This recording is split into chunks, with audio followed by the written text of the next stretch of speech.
Bonjour à tous, c'est Hélène, le personnage de Kibizu. J'aimerais aujourd'hui vous parler de l'endormissement de la victime, période très importante car on passe d'un état de vigilance, de peur éventuellement, de petite voix, de quelque chose qui on pourrait limite passer à la paranoïa des fois ou passer pour paranoïaque, à un état de tout va bien, lune de miel, période prince charmant ou princesse charmante en fonction de qui on aura en face, que ce soit dans le travail, entre amis, dans le couple ou peu importe où sera ce pervers narcissique ou le manipulateur, hein, il va nous faire basculer de vigilance à mais non, tout va bien. Et le pire, c'est qu'on va être complice soi-même de cela. Alors, très rigolo d'un point de vue étymologique, vous connaissez peut-être évidemment le tableau du Caravage de Narcisse, hein, d'où vient le mot pervers narcissique. Je ne vais pas en parler plus. Narcisse, narcos, c'est un ami qui m'a dit ça. Narcos veut dire justement endormir. Voilà. Pourquoi, comment, etc. D'où vient cette étymologie, genre je ne sais pas plus que ça en tout cas. Mais narcos veut dire l'endormissement. Euh, Est-ce que justement c'est pas une des pièces maîtresses finalement? L'endormissement de la vigilance. Alors, il y a cette petite voix, hein, cette mini Hélène, comme j'ai dit, qui la plupart du temps, les victimes de pervers narcissiques vont dire j'avais pourtant au début cette petite voix. Hélène l'avait, mon personnage l'avait, il y a certaines de ça que j'ai pas encore partagé, mais j'ai partagé par exemple celui-là, hein, où elle est un peu comme divisée en deux, les psychologues le disent d'ailleurs, qu'on a l'impression d'être divisé en deux, entre deux parties. Une partie, par exemple, Hélène et sa mini Hélène, qui se renvoient la balle en permanence, par exemple, pour dire, comment dire, voilà, où on va répondre, il t'invite tout le temps au resto ou au pub, c'est un peu comme s'il t'achète. Ah, mais je vais pas me plaindre, puis c'est la tradition ici. Et que des trucs comme ça, que des trucs comme ça. Vous savez qu'Hélène est en République tchèque, donc il y a un problème justement entre, comment dire, de compréhension des coutumes locales ou des traditions locales, ou est-ce que c'est autre chose, difficile à juger. On est un petit peu perdu évidemment dans ce cas. Mais il y a aussi l'endormissement, je crois que l'avais partagé le dessin, sinon je le partagerai, où on voit Petra qui dit à Hélène ne boj se, budu se starat o tebe, budeš mít se mnou hezký život. Alors ça c'est du tchèque, hein. Mais si on traduit, ça va vouloir dire n'aie pas peur, je vais m'occuper de toi, tu vas avoir avec moi une belle vie. Si on le disait en français, ça fait un peu bizarre d'ailleurs, je sais pas pour vous. En français, je trouve ça un peu bizarre, mais d'une langue à une autre, ça peut un peu se fondre, justement, disparaître ce truc-là. Mais comment promettre une belle vie? Qu'est-ce que c'est que ce truc un petit peu? Et ne boy justement, n'aie pas peur. N'aie pas peur, hop, câlin, hop, caresser dans le sens du poil. Et même si la vigilance pendant longtemps, pendant longtemps se renvoie la balle, euh, cette espèce d'état de vigilance chez le personnage d'Hélène a duré quoi, au moins un an, où de temps en temps c'était, il y a un truc qui va pas, et de temps en temps c'était, non mais non, c'est juste une histoire de tradition, du genre, ouais quand même, vous n'êtes pas d'accord sur plein de sujets, ah mais c'est la tradition ici, il faut être tolérant avec voilà, avec les coutumes locales comme je vous disais, ou ça, enfin, vous regarderez le dessin.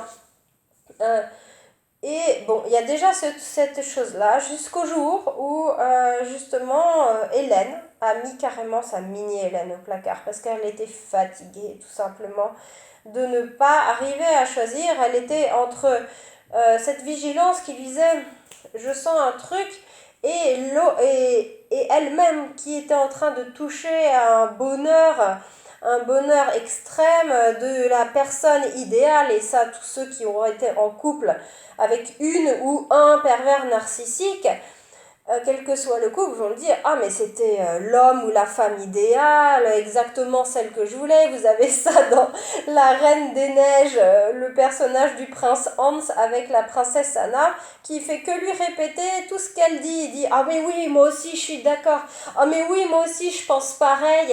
Et on est là waouh génial, il aime tout pareil que moi. Il pense tout pareil que moi. Ah tiens il me promet ceci et cela. Sur Hélène d'ailleurs, il y a des côtés, sur le côté professionnel, il y a des dessins là-dessus que j'ai pas encore partagés, où il lui fait rencontrer des gens pour son activité professionnelle car il savait que c'était son rêve. Hélène, je vous rappelle, est restauratrice de peinture. C'était son rêve de faire ça. Il lui fait rencontrer des personnes dans des musées, des conservateurs de musées. Il lui dit, ah, lui, il a plein de tableaux dans sa collection, il t'en donnera plein à restaurer plus tard. Et Hélène est avec ses étoiles, plein les yeux, genre, oh, ouais, j'ai rencontré la personne parfaite qui me promet ceci. La sécurité, l'affection, les relations sexuelles, les relations professionnelles, tout en fait. C'est trop beau pour être vrai, comme disent souvent les victimes. C'était trop beau pour être vrai. Mais j'y ai cru. Et après, on se retrouve bloqué. Alors ça, je ferai un dessin, je suis en train de préparer un dessin là-dessus. Mais enfin bref. Et donc arrive ce jour où justement vous regarderez le dessin ou comment dire Hélène donc Hélène arrive en ménage carrément pardon avec certains tableaux qu'elle a peints autrefois pendant ses études et qu'elle aimerait des tableaux, des copies de tableaux carrément de maîtres anciens. Elle aimerait les accrocher sur les murs, là où elle va vivre, parce qu'autrefois, elle avait ça chez ses parents, un peu posé par-ci, par-là, et c'est tout. Les faire encadrer, les accrocher, avoir son chez-soi, en plus un appartement qu'on n'a pas payé, car le conjoint est propriétaire, hein, Petra est carrément propriétaire de son appart, donc financièrement, c'est zen. Et donc, quand même, c'est un conservateur de musée. Et ben, surprise pour Hélène, le conservateur de musée lui dit « Oh non, tiens, je t'ai fait de la place dans un placard. » Je t'ai fait de la place dans un placard. Et là, Hélène a encore sa mini-Hélène qui fonctionne et qui lui dit justement un conservateur de musée qui veut pas mettre des tableaux de maîtres anciens, que de mettre des copies sur ses murs pour orner ses murs, alors qu'il a de la place en plus pour les accrocher. C'est quoi ce truc-là? Enfin, arrête un petit peu, arrête Hélène, là ça suffit, arrête, il y a un truc qui va vraiment pas là, on est même carrément au plus fort de l'illogisme. Arrête de trouver des excuses, etc. Et puis du coup, Hélène, elle en a trop marre. Elle a envie d'être en paix, amoureuse, dans un confort professionnel, personnel, enfin tout, avec cette personne idéale qu'on lui a bien vendue, si on peut dire. Et voilà, qu'est-ce qu'elle fait à Mini-Hélène? Elle la met dans le placard. Elle met Mini et Hélène dans un placard, dans ce placard avec les tableaux. Elle va mettre les tableaux pendant 7 ans dans ce placard. Elle ne les reverra pas, ils ne seront jamais accrochés au mur pendant 7 ans. Pendant 7 ans, ces tableaux, copies de maîtres anciens, seront dans un placard avec Mini-Hélène. Mini-Hélène va disparaître, vraiment, complètement disparaître.